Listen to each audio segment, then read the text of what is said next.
And as always, we start with, well, Duchess do nothing and, well, the Pound and Prince. Yes, of course, it is Meghan and Harry. And great news for us here in the UK.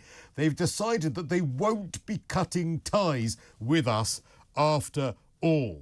They, of course, stepped back from the royal family 4 years ago, but they have now appointed a new communications executive who is based here in the UK.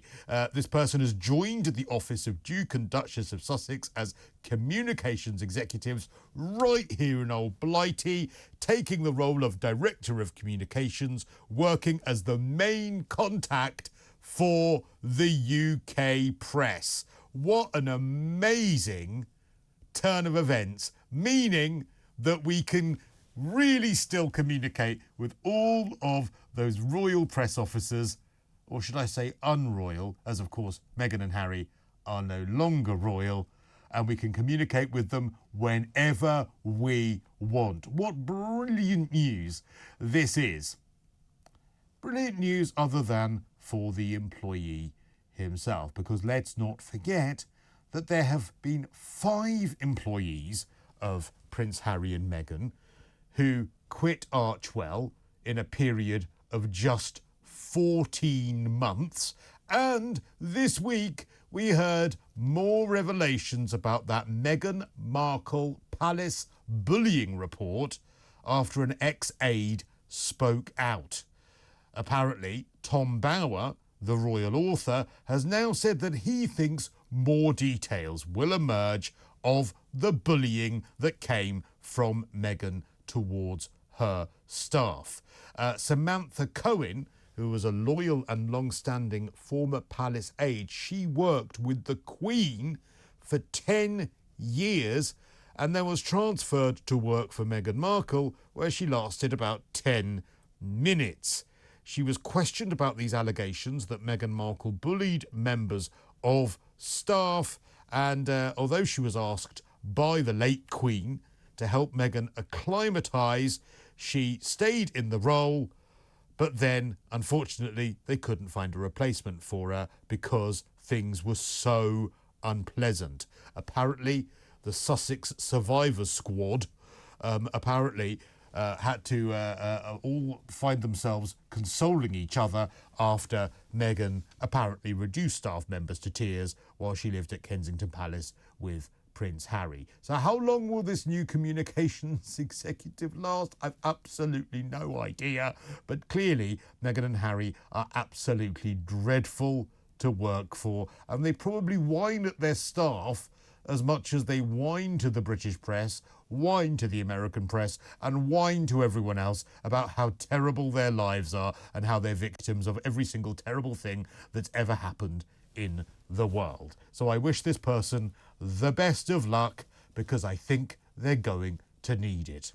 Meanwhile, Meghan has failed to find, in more staffing problems, a chief executive officer for her new cooking and lifestyle business, American Riviera Orchard. Apparently, having interviewed several candidates for the position, they've been searching now for 5 weeks, but according to a California-based source, they've not found anyone suitable for the role. 5 weeks of interviews, and they've not found anyone that lives up to their standards. Apparently, Netflix have now stepped in to say, look, you need someone to run this brand if you're going to make a load of tut programs for us about cooking and lifestyle and friendship and family and all of that nonsense. I mean, friendship and family, how many interviews have they given trashing their friendships and their family? Now, of course, American Riviera Orchard, this is the brand that they're using in order to sell us jam and pet food and tea towels and all of this rubbish. Well, unfortunately, Netflix might have to install their own CEO to run operations in the company because Meghan and Harry can't find anyone.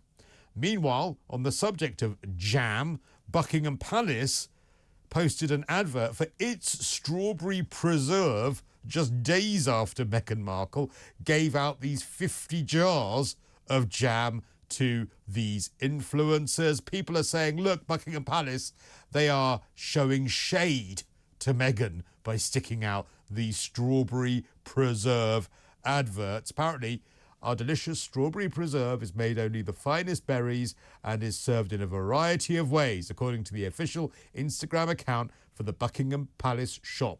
Quite right too. Let's go for Buckingham Palace jam over all of those jars, all 50 of them.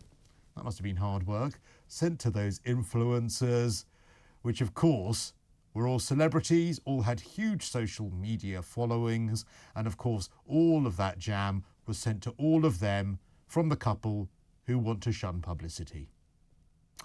Finally, shall we end on some very, very good news? Elsewhere from the Montecito Moaners, there are some brilliant headlines today because King Charles, fit for a king, will be returning to his duties next week. Smiles that say a king is going back to work. That's the Mail. Another one here as well. King is back in the saddle. That is the Sun newspaper. The great news this morning that a nation is rejoicing after King Charles given the green light to return to his duties.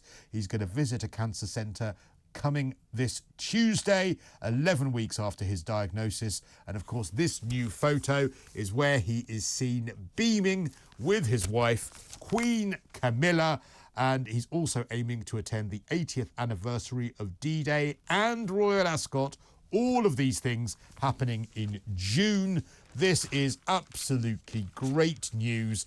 King is ready to take the reins again, and he has the green light for those plans. It's a relief to us all to see him looking so fine, and we wish him well. That is your Right Royal Roundup. Cristo's Right Royal Roundup.